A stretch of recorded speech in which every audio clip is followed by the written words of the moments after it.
Jesus nos abençoe, para que nós possamos novamente trazer algumas reflexões, contribuindo para todo esse trabalho maravilhoso que tem sido feito, para que nós possamos pensar um pouquinho sobre esta vida que nós estamos inseridos, nesse momento que nós estamos colocados para viver essa hora especial, para que todos nós possamos encontrar alguns dados, nós possamos contribuir para que possamos levar para casa essa reflexão e dividir com aqueles que não puderam estar aqui.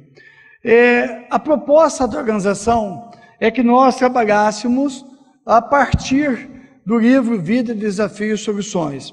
Mas é óbvio que eu não poderia me delimitar somente a esse livro, tendo em vista o objetivo que me foi colocado, e a Lures, em outras obras, buscamos o complemento do raciocínio que queríamos elaborar e desenvolver com todos. O livro Vida, Desafios e Soluções é de Joana de Ângeles e foi psicografado por Divaldo Franco em 1996, nos 140 anos do livro O Céu e o Inferno. E a Joana de Ângeles nos traz uma série de reflexões acerca da vida. E o livro Vida, Desafios e Soluções traz inúmeras contribuições e reflexões, algumas bastante profundas, sobre a questão da vida. E é importante nós ligarmos com o que nós falamos de manhã, não só com o que eu falei de manhã, mas com o que o Jorge falou, com o que o Alberto falou, com o que o Simão Pedro falou, porque nós vamos formando um conjunto de conhecimentos onde nós desembocamos a forma como nós vamos enfrentar a vida, encarar a vida com essas dificuldades e essas dimensões que nós temos visto nos dias de hoje. E o objetivo, nós vamos ver aqui, é um objetivo bastante amplo, né? Que é identificar aí os principais desafios da vida, apontando as soluções recomendadas pela doutrina espírita, enfatizando aí os relacionamentos, comportamento e a existência, relacionando com o Brasil nessa sua fase de transição e a pátria do Evangelho. É óbvio que nós não vamos nos ater aos relacionamentos, só a essas questões de comportamentos, porque seria diminuir o tema. Nós vamos dar uma viagem mais genérica para que nós possamos entender o assunto e trazer, então, para o comportamento, para o relacionamento, para as demais facetas da nossa vida.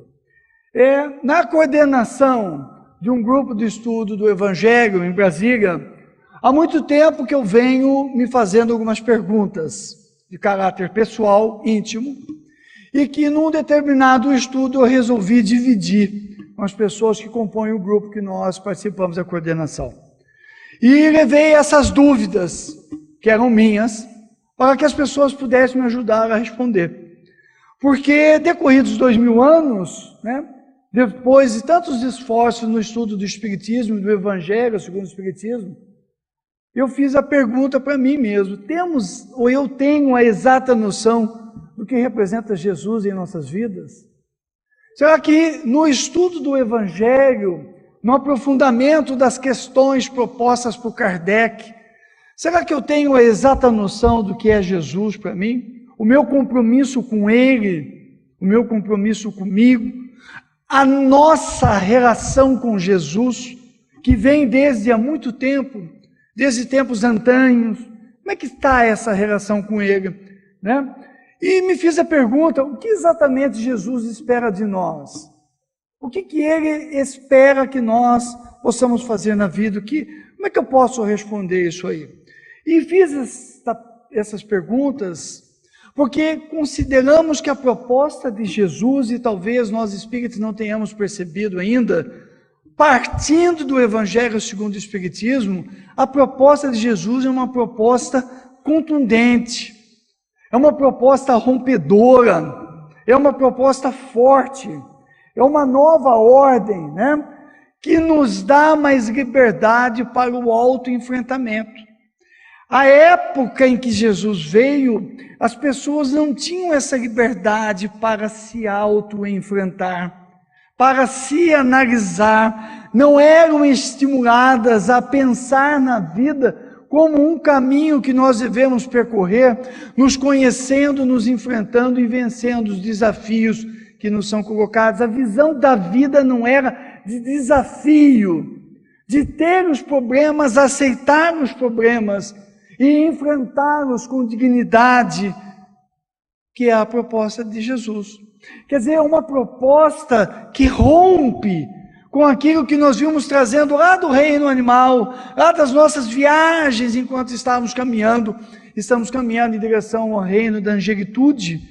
E nessa fase do homem, nessa fase hominal, fica muito importante nós entendermos essa proposta de Jesus, porque quando eu entendo que ela é rompedora e forte, eu entendo que a vida é rompedora, as propostas das vidas são desafiadoras e nos convidam a esta luta, a enfrentar essa vida de uma forma talvez diferente do que eu esteja enfrentando.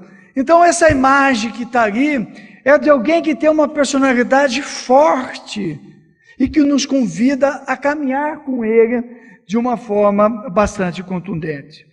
Não é porque ele está aqui, mas é porque temos falado há algum tempo, temos despertado no movimento espírita o conjunto da obra de Raul Teixeira. As obras que a equipe espiritual liderada por Camilo, Espírito Mentor, vem trazendo, nos trouxe, são obras que nos trazem essas reflexões para o cotidiano. A forma como os diferentes espíritos, Hanswig, Johannes, Rosângela, Francisco de Paula Vitor, todos eles que compõem a equipe, nos trazem propostas simples, mas profundas, numa leitura rápida, mas necessária para o dia a dia, tratando de questões que nos afligem, problemas que nos são afligentes, e nos oferecendo, e eu peço muita atenção a isso, nos oferecendo ângulos distintos de se encarar os problemas da vida. E nessa obra, Quem é o Cristo?, nós vemos a proposta de Camilo ao analisar Jesus, nos convidando a entender, em conexão com o que nós falamos de manhã, que o Cristo é aquele que não veio destruir as leis. Mas, por favor, prestamos atenção no verbo. Veio, em verdade, dar-lhes execução, diz o texto. Mas olha o verbo seguinte: desarticulando as leis humanas, que em oposição aos preceitos do Criador, ainda semeiam sombras, ainda impõem brutalidade e apoiam indignidade com que são tratadas tantas comunidades indefesas. Olha a profundidade do texto de Camilo. Desarticulando. É alguma coisa comum a nós nos dias de hoje? Nós temos uma ação de desarticulação das sombras que impedem as nossas comunidades, impedem o Brasil de caminhar no seu caminho de luz, que impedem as nossas comunidades, às vezes nós estamos indefesos perante a esse, que impedem essas comunidades, que somos nós, muitas vezes indefesas, de fazer frente aos poderosos, às situações jurídicas, políticas, que impedem o Brasil de ser feliz, os brasileiros de serem felizes. Então, quem é o Cristo? É esse que vem nos oferecer as ferramentas para desarticular, no âmbito do Brasil, da sociedade e na nossa intimidade, essas sombras que impõem a brutalidade para todos nós. É sobre esse Jesus que nós precisamos refletir e saber que ele veio nos oferecer isso aí. E trabalharmos com a variável importante da transição planetária. Não é um momento único na história da humanidade. Por favor, não nos percamos em situações mágicas, em fatores catastróficos, e sim entendemos que o momento da transição é aquela hora que a poeira que está debaixo do tapete nós temos que tirar. Nós estamos diante do desafio que o Espírito Militão Pacheco, na obra O Espírito da Verdade, pelas mãos de Chico Xavier, vem nos oferecer. Porque Militão Pacheco diz assim: nós já fomos príncipes, princesas, já fomos ladrões, políticos, nós já fomos militares, generais, nós já fomos santos, fomos sacerdotes, fomos budistas, já fomos católicos, protestantes, nós já fomos de tudo. E nós já passamos por todos os rincões do planeta, para que no final do texto o Militão do Pacheco diga assim: mas hoje nós estamos diante da única viagem que nós não quisemos fazer ainda, que é a viagem ao nosso interior. Nós estamos diante de nós, e a transição, a despeito desta ou daquela alteração climática, desta ou daquela alteração física, nós estamos diante da grande alteração que nós precisamos fazer para esse novo tempo de regeneração, onde o mal se equilibra do bem, como está no capítulo 3 do Evangelho, que é nós fazermos a viagem para nosso entendimento, para uma mudança de percepção da vida e do nosso caminhar na terra. Por isso que Onofre Abreu, no Reformador de 2012, ele diz um texto muito simples, mas muito profundo: sim, amigos, a transição é um cadinho fumegante a nos induzir às mais graves reflexões e dores, não para castigo ou maldição, mas com o fito de desmontar o homem velho pelo mecanismo da saturação. Nós estamos aguardando coisas espetaculares, que ocorram terremotos, furacões, tragédias, mas não é essa a proposta. A transição é para mexer no homem velho, para que nós possamos saturar esse homem velho, como diz o verbo utilizado por ele, desmontar tudo aquilo que nós vamos trazendo.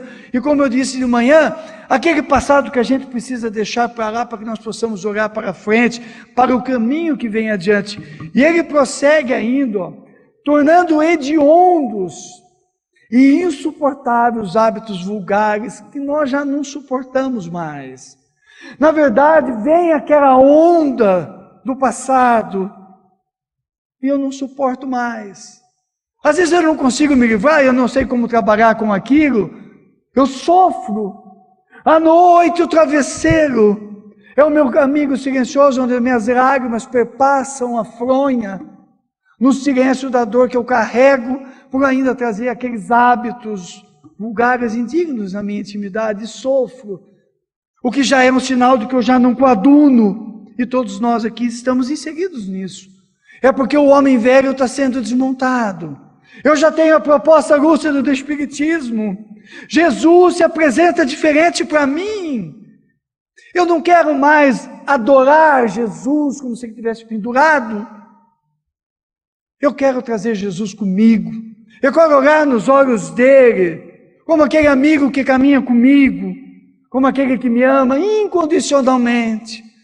E eu quero aprender a valorizar esse amor que ele me oferece, que me emociona, que me traz as lágrimas, que cura as minhas dores, que inebria o meu coração e que abre caminhos novos e planificadores para o meu caminhar. Eu quero ser feliz, eu não quero mais isso.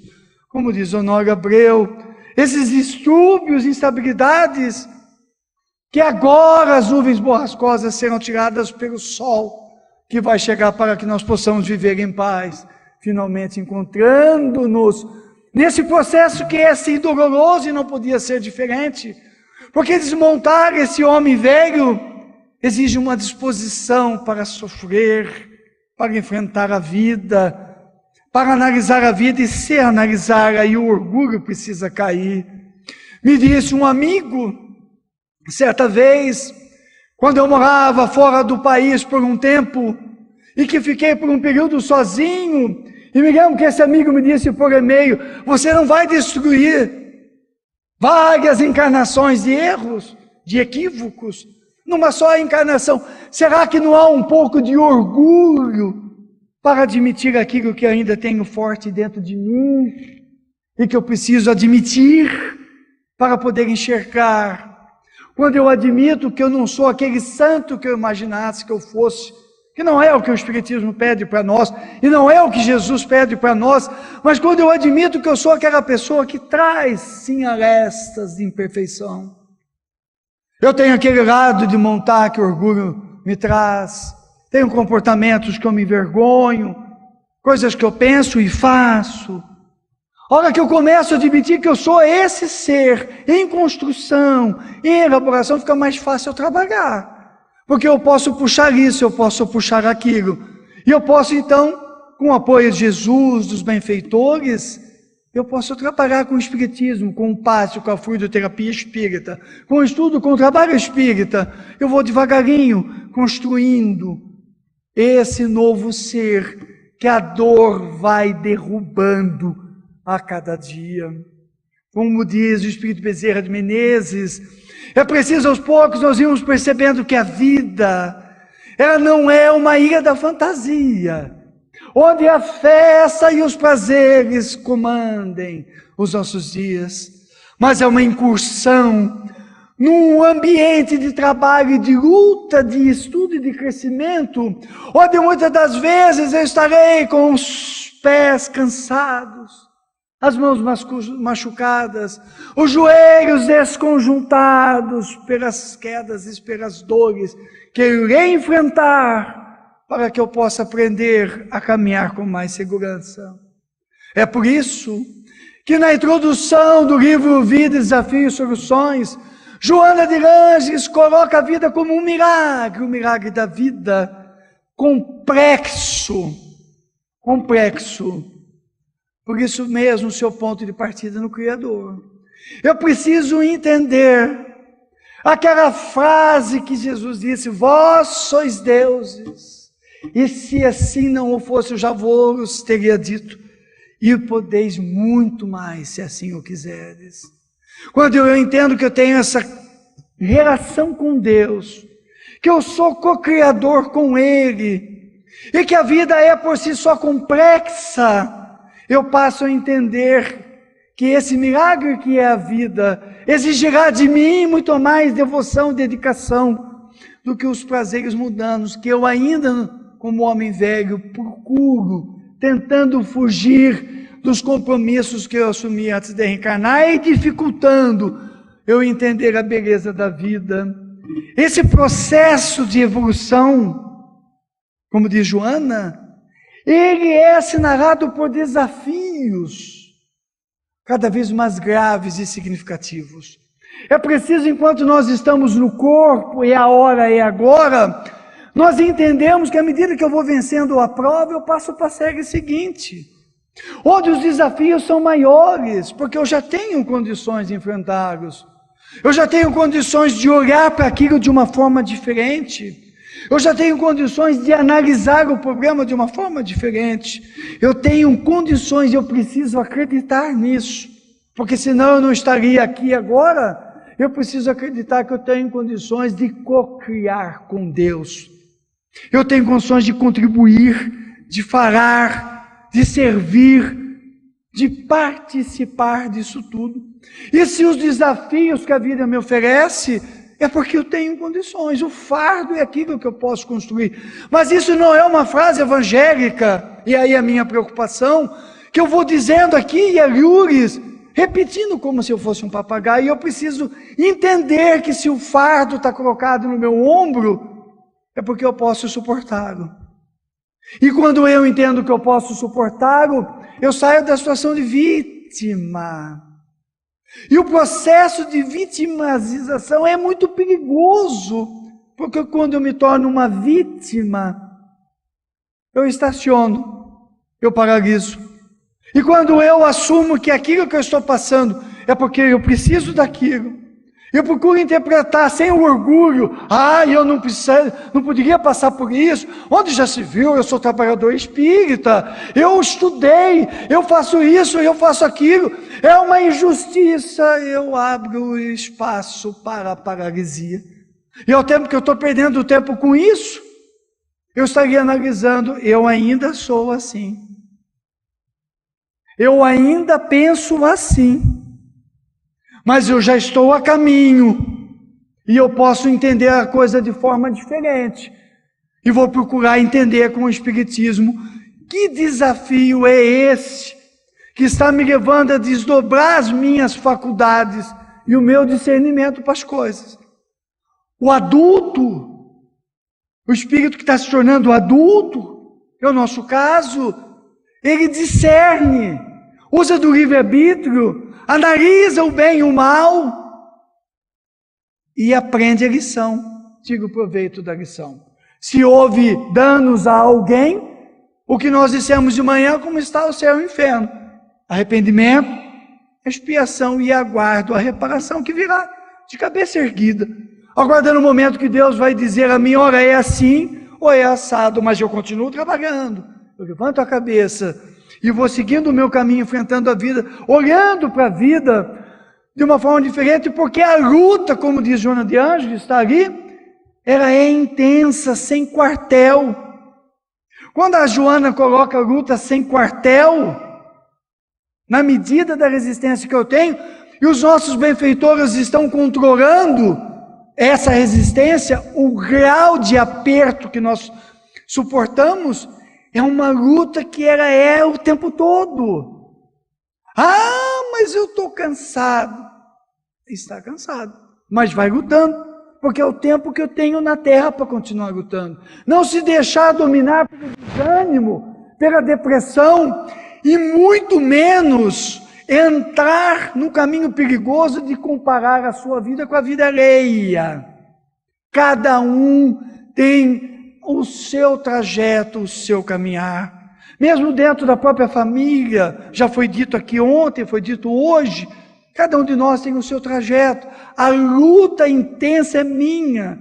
Eu estou na esfera da consciência. Como diz o Espírito André Luiz na obra Obreiros da Vida Eterna, eu estou porque viver é um desafio sublime. Gente, são 24 bilhões de espíritos a população da Terra, como nos assevera o Espírito Viana de Carvalho, na obra que ele psicografa, Podivaldo Pereira Franco, Atualidade do Pensamento Espírita. Dê uma olhada e confira, 24 bilhões, se são 8 bi encarnados, sobram 16 fora do corpo. Sendo bonzinho, sendo muito bonzinho, que hoje eu estou bonzinho, eu vou dizer que tem 1 bilhão de espírito que está melhorzinho. O que sobra 15 fora do corpo precisando reencarnar. Gente como a gente, precisando estar aqui no corpo. Olha o tamanho da fila, gente. Pessoas que estão fora do corpo com culpa, remorsos, louquinho para estar aqui com iPhone, iPad, viajando para aqui, a corar, louco para estar vivendo essa oportunidade que nós estamos vivendo. Essa chance que Jesus nos coloca de dar um corpo, e ainda mais nos dá o Espiritismo por bússola, por guia. Eu não posso reclamar, eu tenho que orar para essa vida e decididamente, como diz Joana, avançar, auto-superar-se, porque eu estou naquilo que é uma bênção estar na vida. Há não muito tempo atrás, recentemente, o Espírito nos disse assim, eu te achei aqui, te achei acolá, e você está de novo no corpo. Como pode? Por quê? E eu lhe respondi, você ama Jesus? E ele disse assim, eu não amo Jesus. Ele me deixou quando eu fiz as coisas que fiz por ele. Me lembro que eu disse a ele, não, você cometeu os crimes, nós cometemos os crimes, porque nós decidimos fazer os crimes em nome de Jesus, mas não que ele tenha pedido isso por nós. A única diferença que há entre nós é que nós, no momento que fomos chamados, aceitamos. E aqui estamos encarnados, porque aceitamos o chamado de Jesus. E ele não tinha pensado por esse ângulo. E aí ele falou várias coisas que confirmam o desespero por querer um corpo. E no momento em que ele descrevia, me foi vindo à mente, meu Deus, que bênção que é a vida que eu tenho. Que bênção que é a oportunidade, a ensancha da encarnação. Ainda mais com o Espiritismo. Quer dizer, as lutas que tive, tenho ou terei, naquele momento ficaram diminutas. Ficaram pequenas. Porque nós nos decidimos por estarmos aqui. Então eu tenho que decidir enquanto eu estou na vida, por querer avançar, por se superar, passar por cima disso, porque todas as propostas e soluções para os desafios depende de cada um de nós. Tudo que eu tenho pela frente, que eu estou lutando, depende de nós. Então, nós espíritas precisamos entender que eu tenho a exata condição para estar aqui. Quando nós estudamos em Missionários da Luz, a reencarnação do Sigismundo, que é um caso clássico da reencarnação, fica nítida a preparação. E ultimamente nós temos parado para refletir nisso. Ainda agora, enquanto conversávamos com Raul, Jorge, eu, Simão, enquanto Raul comentava algumas coisas, me veio à mente o quanto Deus tem me abençoado. Eu parei para pensar no esforço que os benfeitores, nossos amigos do outro lado da vida, fizeram para preparar a nossa encarnação. Para que nós estivéssemos nisso, é preciso nós refletirmos nisso. O quanto as pessoas que nos amam estão aqui ao lado, nos assistindo, vibrando porque nós estamos aqui hoje, num sábado à tarde, no final de semana. Nós poderíamos estar em tantos lugares, mas nós fizemos a opção de estarmos aqui, eles estão felizes por nós. Pessoas que nos envolvem, querem nos abraçar e nos abraçam, como estão nos abraçando a todos nós agora.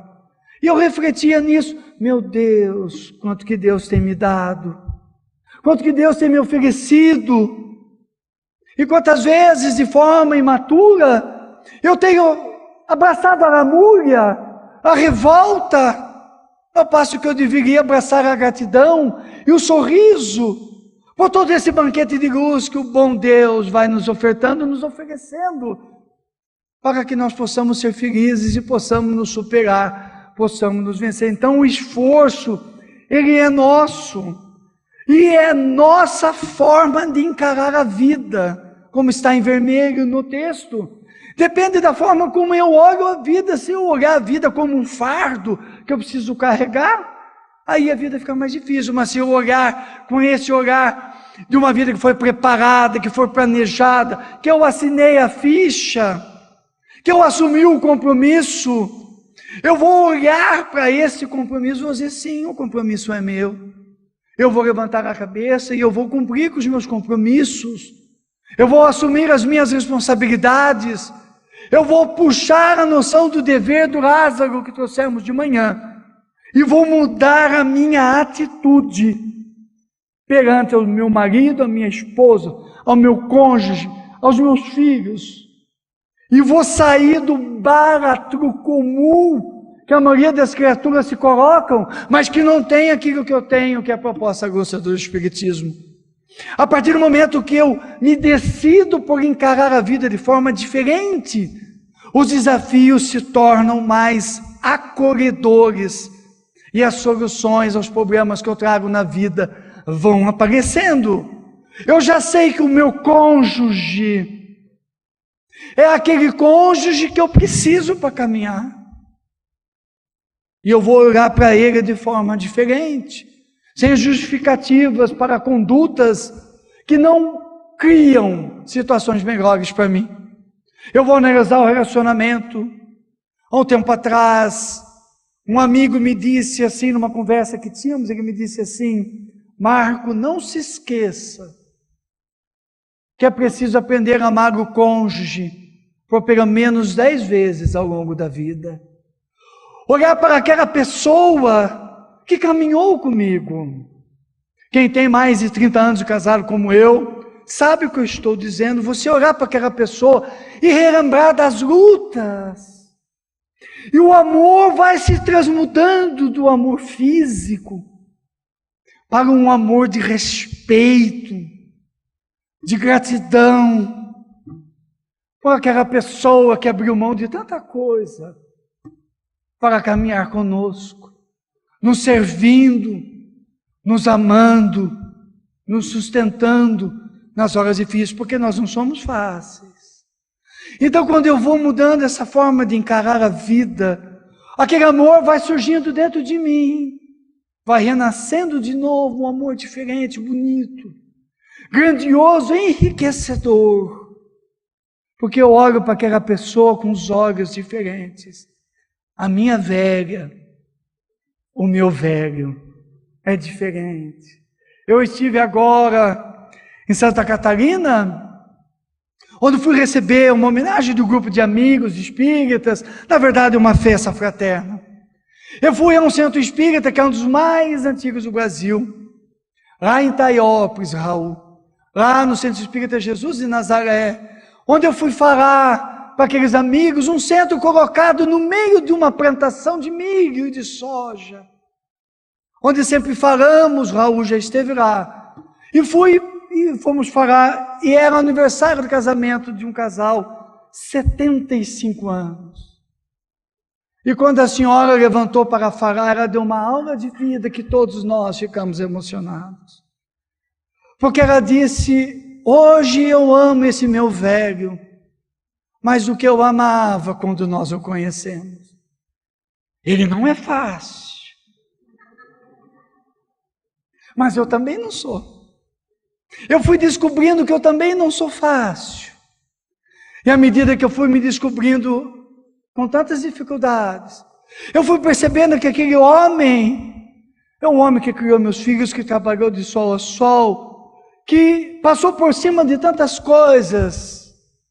E o dia que eu mais amei esse homem foi o dia que eu percebi, eu na minha loucura de mulher, de mãe, de avó, eu percebi que aquele homem me amava de uma forma diferente. E não me disse nada, mas ele já me amava de forma diferente. Eu estou com ele até hoje e pedirei a Jesus que esteja com ele sempre. A forma de encarar a vida, as pessoas, nos relacionamentos que nós temos por aí, deixando-nos lições espetaculares para que nós possamos vencer. E aí, nós vamos sendo convidados a lutas e esforços, e aprendendo que o amadurecimento de cada um de nós dá-se a pouco e pouco, sem saltos, como muitas pessoas querem dar salto. Quero ser feliz hoje nessa encarnação. Não é por aí. Não é por aí que as coisas acontecem. Nós vamos sofrendo, pouco a pouco, para que nós possamos viver em paz. Nos objetivos que a vida nos propõe, como diz Joana, no limiar de realizações realmente planificadoras e profundas. Nós vamos mudando a forma de enxergar a vida como se fosse um atropelo. Amanhã já estarei feliz. Em 1988, faz tempo, eu tinha acho que 12 anos na época, 10, mais ou menos isso aí. Houve um seminário na Federação Espírita do Paraná, do filósofo espírita paranaense Ney Lobo, que alguns aqui estão conheceram. O título do seminário era Desenvolvimento da Espiritualidade. E eu me lembro que o Ney Lobo falou muito, nunca mais o esqueci, os espíritas estacionam, porque os espíritas querem tomar de uma forma muito rápida o altar da vida. Os espíritas não têm paciência consigo, conhecem a lei da reencarnação, sabem das múltiplas reencarnações que precisamos, fala das reencarnações, mas quer virar santo numa só encarnação. E aí ele estaciona, porque nós precisamos de múltiplas experiências. Então é preciso, como falamos de manhã, do conceito de ética, da aplicabilidade na vida, aplicar esse conceito da reencarnação e ter paciência comigo. É preciso muito se amar, ter efetivamente a paciência consigo, dar-se o direito de tropeçar, dar-se o direito de errar sem ser conivente, mas recomeçar pelas mãos de Jesus, que se estende para todos nós todos os dias, quando o sol e a sinfonia dos pássaros amanhã nos convida para uma jornada no corpo físico. À medida que eu vou entendendo isto e praticando, eu vou vendo que a vida se transforma num grande aprendizado, como dizia Ney Lobo. Eu vou desenvolvendo a minha espiritualidade de bocadinho, como dizem os mineiros, de pouquinho eu vou crescendo, mas com passos certos. E de repente, quando eu me dou conta, eu estou no limiar que Joana diz no texto, de realizações novas, porque eu já estou mais maduro. O mundo espiritual vai se descortinando, novas realizações vão aparecendo, novos chamamentos ao trabalho, o vencimento de distúrbios que tinha anteriores vão ficando para trás, e a vida vai se apresentando nova para mim, renovada, e eu vou entendendo que na verdade eu estou fadado à felicidade, fadado a ser feliz. Eu preciso acreditar nisso. Eu trouxe esse texto, porque nós dissemos, eu estou fadado a ser Deus, porque Jesus disse, sim, Ele disse, mas tem um caminho até eu chegar lá. Se eu sei que eu vou ser feliz, eu aceito isso e vou vivendo a cada dia as suas coisas. Há muitos anos também, numa palestra do Divaldo Pereira Franco, me marcou muito quando ele disse assim, quando você estiver alegre, viva a alegria e o momento feliz da vida que você está tendo em profundidade. E quando você está no momento de dificuldade, quando a dor te visitar o coração, e quando as lágrimas insistirem em sulcar as suas faces, quando as mãos estiverem carejadas, e você não tiver mais forças, ou achar que não tem mais forças, sorva a taça da amargura até o fim, para que no momento seguinte, quando a borrasca passar, o céu se apresentar azul, te convidando para recomeçar. Enxugue as lágrimas do rosto, as poeiras dos pés, pense as feridas espalhadas pelo corpo e pela alma, e siga com Jesus, porque a borrasca já passou. Quando nós vamos entendendo essa proposta lúcida, que as dores que nós temos, todos nós, sem exceção, são martelos de estímulo para que nós possamos crescer, para que nós possamos de uma vez por todas destruir esse homem velho, para que as marcas fiquem. Recentemente no grupo que participamos, o Espírito deu uma mensagem, não se identificou, psicografada por companheiro nosso, que falava das marcas de cada um. As nossas marcas não são as marcas do Cristo ainda, elas não são as marcas luminosas que o Cristo apresentou na estrada de Emaús, mas as nossas marcas, elas são a nossa história, são os rastros que nós marcamos, falam de nós, falam das nossas dores, das nossas lágrimas, e falam do quanto nós somos filhos de Deus, a caminho da alegria e da paz. São nosso patrimônio. Nós não precisamos nos envergonhar dele, porque são eles que nos trouxeram até aqui. São essas marcas que vieram conosco, e são elas que preparam o nosso caminho para um amanhã venturoso e belo, que com certeza vai aparecer. É esse o convite que a doutrina espírita faz para a vida, para que ela seja efetivamente uma vida de desafios e soluções. No convite que Santo Agostinho fez para nós, que nós já falamos de manhã, e que nós não podíamos deixar de falar dele. Nós não podíamos deixar de trazer esta questão de Santo Agostinho, na 919, que também os nossos companheiros trabalharam, para que nós possamos nos interrogar se eu realmente entendo a vida como ela é. O Espírito Amélia Rodrigues, na obra Jesus e Atualidade, traz: não temas enfrentar as tuas sombras, esses inimigos que vigem em ti mesmo, não temas enfrentar. O verbo utilizado, os verbos são muito importantes. Quando os Espíritos colocam verbo exprimindo uma ação, não é à toa. O verbo não temas é um verbo convidativo para que nós levantemos a fronte e enfrentemos o homem velho, as nossas sombras. Fortalece o ânimo e concentra-te em Jesus. Não temas para vencer. E o Espírito Camilo vem na obra Nos Passos da Vida Terrestre. Ele escreveu essa obra em 96, nos 140 anos do céu e o inferno. É uma obra onde ele analisa com uma extrema lucidez o nosso caminhar na Terra, onde ele analisa o nosso posicionamento perante os desafios da vida e nos convida a uma mudança de postura perante a era. E mais, preste atenção no texto, vejam como nós estamos amparados pelos benfeitores.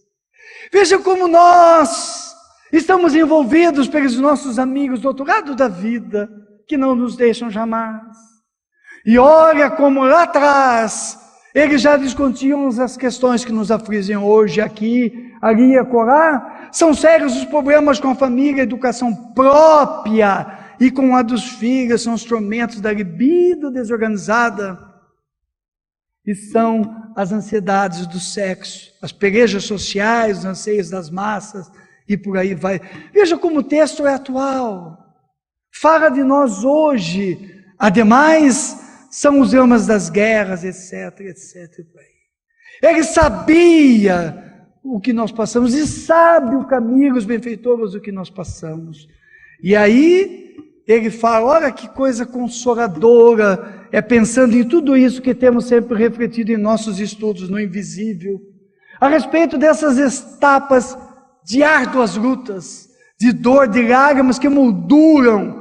O verbo emoldurar tem um porquê, porque ele faz o pano de fundo, caminha conosco, o quadro de redenção, ele dá o acabamento às nossas lutas de redenção, que nós estamos tendo nos dias de hoje, emoldura as nossas lutas.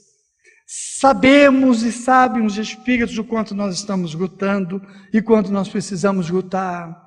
É um livro muito profundo, é o livro da minha cabeceira, porque é onde nós vamos buscar sempre o socorro para as coisas do cotidiano. Se nós voltarmos o texto, veja lá no primeiro parágrafo, problemas com a família, com o sexo, com a bebida desorganizada e a administração. São os problemas que nós carregamos conosco diariamente. Por isso que é uma obra relevante para que nós possamos isso. E aí ele diz, acercamo-nos dos que estão atravessando horas dificultosas e densas, para tecer pouco a pouco, fio a fio, a indispensável túnica nupcial, desejosos de adentrar o luminoso banquete, superadas as rudezas. Vem conosco, mas nós é que vamos tecer a nossa túnica nupcial, com a viagem interior, com a forma como nós encaramos a vida, na forma como nós olhamos para os conflitos, para as coisas que nos acometem. E ainda, ele diz, desejamos incitar os companheiros encarnados a buscar melhor entendimento das razões que costumam atar-nos ao mundo. Nós temos razões para estarmos aqui. Nós temos motivos para estarmos encarnados. Eu preciso despertar para isso e buscar o entendimento dela. E aí, no livro inesquecível, um poema de amor a Jesus, o Espírito Camilo vem a Carta Magna da Paz, analisar com os princípios espíritas a oração de São Francisco. E aí, ele viaja, desnudando as propostas profundas do Seráfico de Assis, atualizando as propostas que ele fez na Úmbria e nos levando a viajar de volta por aquela região maravilhosa junto com Francisco de Assis. E lá no final do livro, depois de dissecar toda a oração, Camilo, com seu coração generoso e amigo, ele vem pelas mãos maviosas e belas de Raul Teixeira. Ele vem e nos diz assim, Caridade para conosco significa o entendimento de que na nossa marcha para Deus, todos podemos nos equivocar, mais ou menos gravemente. Caridade para conosco. O espírito estaciona porque se cobra demasiado. Estaciona no momento da queda, remoendo as culpas e os remorsos, quando deveria analisar e seguir em frente. Amar o próximo como a ti mesmo. É Jesus dizendo para nós: como eu vou poder amar os meus filhos, o meu cônjuge, ou as pessoas que convivem comigo, a sociedade, o mundo, se eu não consigo me amar? Se eu não consigo me dar o direito de tropeçar, cair, recomeçar? Como é que eu vou amar o próximo se eu não consigo verter lágrimas no silêncio da minha intimidade, para que eu possa me autossuperar? Camilo convida, no contexto da oração de São Francisco, não podemos esquecer que a nossa condição de espírito ainda é frágil. Olha o orgulho que eu falei. Eu ainda sou frágil. Quando eu admito que eu sou frágil, eu consigo criar condições para me analisar e me entender. Pode conduzir-nos ao cometimento de equívocos, porque eu não admito que aquilo ainda dorme dentro de mim. Eu não admito que aquilo eu sou capaz de fazer aquilo. Eu não admito, em consequência, eu não vigio, porque eu acho que aquilo não é comigo, então eu não vigio e acabo caindo. Porque eu digo que não é meu, eu me escondo, eu fujo na sombra, que eu já estou acostumado, ao passo que eu deveria olhar para a luz, que eu não estou ainda tão acostumado. E vejamos bem o que ele fala: seja involuntariamente, seja no momento de surto do homem velho, momento em que a vigilância prevalece. O surto do homem velho. A primeira vez que eu li esse texto, aquilo me gravou na mente.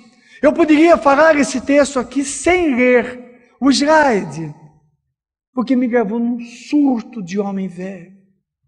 Eu, como espírita, e todos nós aqui, um dia, como aportamos a casa espírita, quando fomos apresentados a grandeza e profundidade da doutrina espírita, nós que viemos de outras religiões, ou nós que viemos de encarnações difíceis, nós que fomos resgatados pelas mãos amorosas de Jesus em situações difíceis, de repente, na esfera da consciência, nós olhamos para o céu de beatitudes que a doutrina espírita nos abre. Nós viajamos nas páginas do Evangelho segundo o Espiritismo, nós viajamos nas páginas de André Luiz, nós fomos a Roma com Paulo Estevão, nós fomos à Judeia com Emmanuel em há 2000 anos, nós viajamos com a Meira Rodrigues pela Palestina toda, nós viajamos pelo mundo, nós viajamos pelo universo com Camille Flammarion, nós conhecemos um céu que nós queremos estar lá. Mas de repente, o nosso passado nos puxa para baixo, e nós começamos a voltar para trás, porque nós temos que ainda caminhar para permanecer naquele céu de beatitudes que a doutrina espírita abriu para nós. E aí veio o surto do homem velho, me lembrando: você ainda não pode estar lá, mas já está a caminho. E aí, quando eu entendo essa questão, quando eu entendo que eu ainda estou diante desse caminhar para chegar nesse céu de beatitude, o caminho no Passos da Vida Terrestre, lá no final do livro, num texto fantástico, ele vem falar sobre a celeste energia do amor. Porque será por meio do amor que cada qual de nós conseguirá superar as limitações da vida corporal para voejar em céus mais altos após as refregas da presente encarnação. Será pelo amor ao próximo, à vida, mas será pelo amor a cada um de nós, na paciência conosco, que eu vou tecendo a minha túnica nupcial dia a dia, para que eu possa construir esse Brasil novo que nós estamos tentando construir. Não será com arroubos que eu irei construir. Aquele dia tornou-se inesquecível. Aquela mulher olhava aquela cruz no entardecer borrascoso, e à medida que ela olhava para aquela cruz, como nos narra o Espírito Humberto de Campos, na lição número 30 do livro Boa Nova, Maria, Maria. Não há como não se emocionar ao nós trazermos Maria para fechar. Não há como deixar, quando falamos de amor e amor a nós, amor da sua maior plenitude, não há como abrir mão de falar de Maria. E há que se trazer Maria, porque quando se fala em desafios e soluções da vida, ninguém mais do que ela enfrentou a vida, encarou a vida de uma forma diferente, e que é referência para todos nós, porque naquela tarde, ela olhava o seu filho bem amado e se perguntava: Senhor, por quê? Por quê? Ele amou eu vi ele curar, eu vi ele fazer isso, fazer o bem. E o filme, como narra Humberto de Campos, passa a passar pela sua cabeça. O menino, o garoto que falou na sinagoga, que discutiu com os doutores da lei, o filho querido, alegre dentro de casa, que ajudava o pai na carpintaria, aquele que cuidava dos irmãos, que cuidou de todos aqueles que passavam pelo seu caminho, curou aqui, curou acolá, falou de amor, assistiu, se devotou, se entregou. Por quê, Senhor? Por quê, o meu filho? Consumida a passagem do Cristo, recebido o corpo, ela volta para a sua vida e passa a olhar o seu papel, qual seria a partir dali. Observemos que nós estamos falando daquela que foi a mãe de Jesus e que teria todas as condições de exigir tratamento especial. Não. Ela encarou a vida, apoiou os apóstolos, cuidou dos seus deveres, das suas responsabilidades, até o dia que João a levou para Éfeso. E ela tornou-se a mãe no caminho de Éfeso. Fazendo um parêntese na história, um amigo meu esteve alguns anos atrás na casa de Maria em Éfeso. E ele é tudo o que se pode dizer de um ateu. Confesso. E quando ele foi falar comigo, ele: Marco, eu preciso falar com você. E quando ele falou, ele estava transformado, ele me olhou. E quando ele começou a falar da casa de Maria, ele começou a chorar abundantemente. Era a casa onde Maria atendia a todos, recebia todos os viajantes. Mas o tempo passa. E naquela tarde, no promontório de Éfeso, no fundo da casa, quando o entardecer caía, debruçava suas luzes sobre o mar Egeu, eis que ela senta-se no banco e começa a contemplar a natureza. E uma saudade imensa de mãe que nunca acaba trouxe a imagem do filho de volta. E dói. E dói. A mãe, quando ela olha o filho, é um ser todo produzido. Não há definição para o amor de mãe.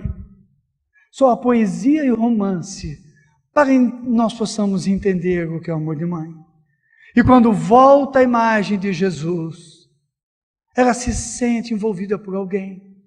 Não percebe, na medida que ela ia lembrando do filho, que se aproxima um peregrino. E o peregrino lhe dirige a palavra, ela passa a conversar com o peregrino, era mais um. Mas de repente ela percebe que a entonação da voz lhe é conhecida. Ela continua a conversar, mas era a voz do meu Jesus. E quando ela identifica, era Jesus que se apresentava a ela.